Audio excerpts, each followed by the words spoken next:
Tinupad namin yung birthday wish ni Jace at eto na yung buong kaganapan sa araw ng birthday niya sa Japan. Hi mga Marikoy, ito na yung araw na birthday ni Jace at una ako nagising talaga kasi nag-alarm ako. Hindi ko tinulugan yung alarm ko kasi meron nga akong importanteng gagawin. At ito nga yung pag-aayos sa birthday surprise namin kay Jace. Alam niya mga Marikoy na dito siya magbe-birthday sa Japan pero hindi niya alam na meron akong dalang mga lobo. Order ko ito sa Orange Shop at buti na lang bago kami umalis papuntang Japan, dumating tong mga to. 9 days kami mag-stay sa Japan, mga Marikoy, pero gusto ko itong araw na to, mapil niya talaga na birthday niya. Na may something kakaiba at special. Alam ko, ayaw na ayaw niya ng surprise, pero naglakas loob talaga ako na isurprise siya. At ito yung kauna-unahang beses na isusurprise ko siya. Madalas, mga Marikoy, kapag may gagawin kami para sa kanya, sinasabi na namin kagad. Masanay kasi siya sa routine at gusto niya planado lahat. Kaya yung mga gagawin namin dito sa Japan,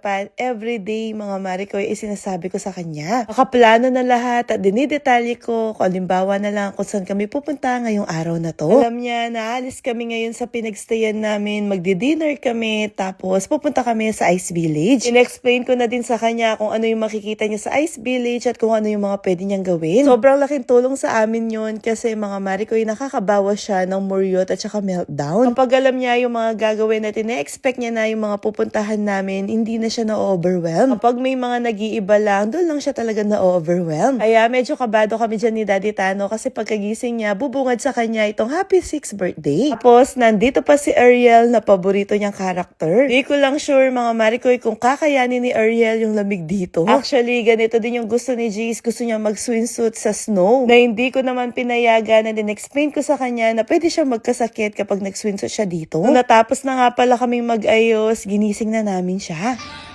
Birthday to you. Happy birthday to you. Happy birthday.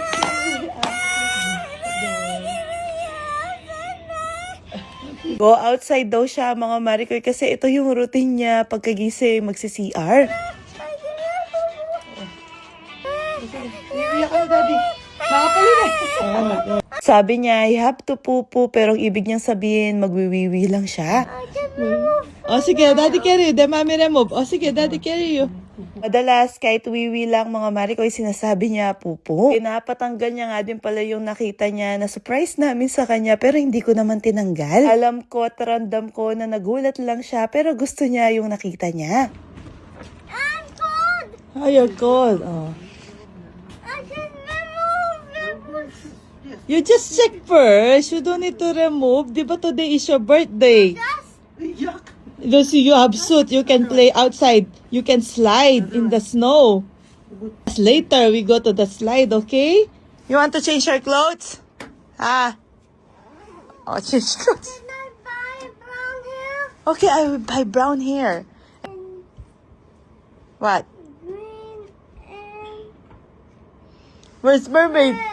Red! You're so green and red. Overwhelmed siya kaya pinapa-remove niya at ang technique dito mga Marikoy, maglagay or magsabi ng something na gusto niya. Nakita niya yung pang snowsuit at gusto niya yon tapos binilhan din namin siya ng gift na pang beach kasi ito yung nilook forward niya na pupuntahan namin next. Mga Marikoy, nasa Japan pa lang kami pero meron na siyang next na pupuntahan. Gilamos na lang nga pala ako sa kanya dyan, hindi ko na siya pinaliguan. Kakita niya kasi sa suit mga Marikoy na excite siya. Kaya kahit mag-blow ng cake sa cellphone, ayaw niya nang gawin. Nag-moment lang siya dito sa mga dala ko na cake toppers. Mga Disney princesses kasi yan na galing sa cake niya sa school. Tapos nagpalabas na siya sa amin para maglaro sa snow. O diba, yan yung almusal niya, yan din yung handa niya ngayong birthday niya mga Marikoy. Dito namin napili magstay kasi ganyan na ganyan yung gusto ni Jace. Gusto niya pagkalabas ng room ay makakapaglaro na siya ng snow. At ayaw niya ng crowded mga Marikoy, gusto niya masolo yung snow. At dito sa glamping to Mamu, solong-solo niya talaga mga Marikoy. Wala namang ibang naglalaro dito, siya lang yung naglalaro at hindi nilalamig. Mga nakikita namin lumalabas dito, saglit lang sila, nagpipicture-picture lang, tapos papasok na ulit sila sa room nila. Pero itong si Jace mga Marikoy, matindi, kaya kailangan din namin magtiis sa lamig. Kung nga sure kung maganda yung mga inner niya o sadyang hindi lang talaga siya nilalamig. Noong nagsawa na nga pala siya maglaro sa snow, pumasok na kami dito sa loob. Hindi pala siya nagsawa mga Marikoy, nagutom pa pala siya. At kung mapapansin nyo, kalat-kalat yung mamon sa floor kasi inismash niya mga Marikoy. Yan daw yung smash cake niya mga Marikoy, yung ginawa ko na pinatong ko yung mga topper sa mamon. At nung oras na para umalis kami, ayaw niya nang umalis dito. Kahit na nakaplano na yung birthday niya at mga pupuntahan namin, mas gusto niya na magstay dito. Nagmuryot lang siya ng berry konti, tapos nag-okay din. Sumama din siya sa amin. Pumunta nga pala muna kami dito sa may reception nila na merong CR, nag-CR muna kami. Kagandahan nga din pala dito, libre hatid sa station na pupuntahan. Hatid nila kami sa Tomamo Station para makasakay ng shuttle bus. Yung mga shuttle bus dito, mga Marikoy, libre yung sakay, wala pong bayad. Actually, 5 minutes away lang yung pupuntahan namin pero hindi siya pwedeng lakarin. Yung restaurant na pupuntahan namin, 5 PM pa lang nagbubukas. Tamang-tama mga Marikoy, pagdating namin dito, wala pang tao dahil maaga pa. Nagaan talaga namin kasi yung mga sinerch ko, laging puno itong restaurant na to. Tapos nasa 1 oras kami naghintay mga Marikoy pero kami yung buena mano. Nabigyan kami kagad ng number nung pwede nang pumasok. Unang-una kaming pumasok. Nga pala yung sikat na forest restaurant dito. Tomamo kasi mga Marikoy ay bundok ng Hokkaido. At wala talaga masyadong mga bahay dito. Puro pasyalan lang. Only buffet nga pala yung restaurant na to. Tamang-tama para sa birthday ni Jace. Ayan na mga Marikoy, may handa na siya at napakarami. Natuwa pa nga ako kasi nakakita ko ng ice cream dito at pwede mong lagyan ng mga toppings na gusto mo. At syempre, ang pinakakinatuhan namin ni Daddy Tano, merong unli yakiniku dito. Per plate yung serving nila pero pwedeng magpabalik-balik hanggang gusto mo. 8,000 yen nga pala yung binayaran namin dito per person. Tapos si Jace, mura lang yung sa kanya kasi bata pa lang siya. Para sa akin, mga Marikoy, sobrang sulit na kasi tignan nyo naman yung mga pagkain. Paluto nga din pala ako ng pizza para kay Jace, tapos kumuha din ako ng kanin. Syempre, yung yakiniku ang pinakamaraming kinuha ko para sa akin at kay Daddy Tano. Imagine, kumakain ka dito tapos ganito kaganda yung view.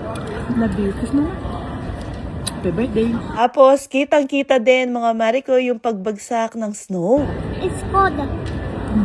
At sa pangalawang balik ko, mga Marikoy, ayun yung mga pinagkukuha ko. At aaminin ko sa inyo, nalula kaming dalawa ni Daddy Tano sa dami ng mga pagkain. Dade na nauna kaming nakapasok dahil maganda yung pwesto na nakuha namin. Pagkatapos nga palang kumain ni Jay, sabi ko sa kanya pagkukuha ko siya ng ice cream. Pero nag-request siya, mga Marikoy, na siya daw yung maglalagay ng topping sa ice cream niya. Kaya sinamaan ko siya, tayo nag-order pa nga siya kay ate. Nakakatuwa pa nga siya dyan kasi umiikot talaga siya, tinitignan niya kung ano yung pwedeng ilagay niya sa ice cream niya. Kahit na may mga prutas dito, tulad ng blueberry, hindi naman siya umiyak mga Marikoy. Proof lang ito na napakasaya na talaga dito sa Japan. Pag kasi sa Pilipinas, silalapit mo lang ng konti yung prutas, iiyak na siya. Napapansin ko sa kanya mga Marikoy, kapag gustong-gusto niya yung isang bagay or ginagawa namin, handa siyang mag-adjust kahit masira or mabago yung routine na nakasanayan niya. Kaya masasabi ko na sobrang laking tulong sa kanya ng mga exposure na ginagawa namin. What do you want? Ski. Talaga, you want to ski? Are you sure?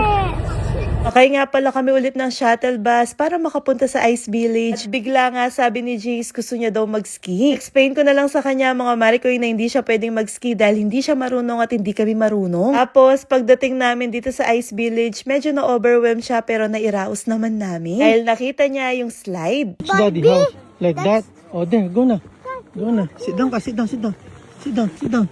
Oh, just slide. 1, 2, 3, go! It's okay.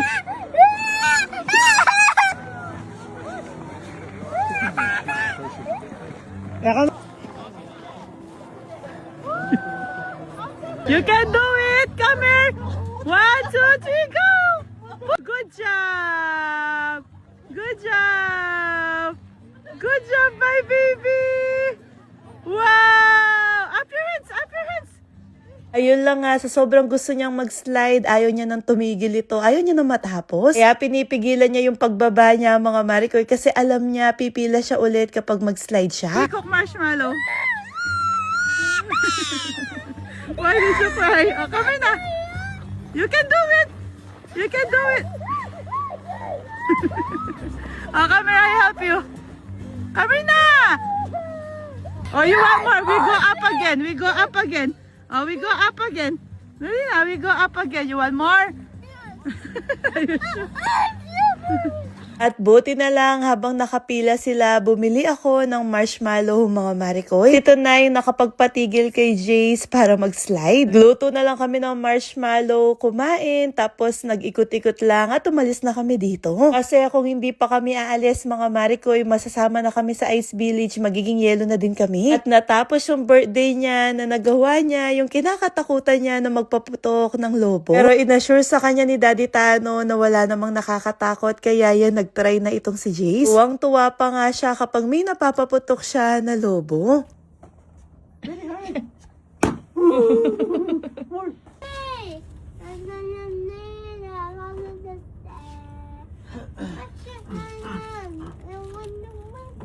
What song is that? Tok, tok, tok, tok, tok, tok, tok. Again.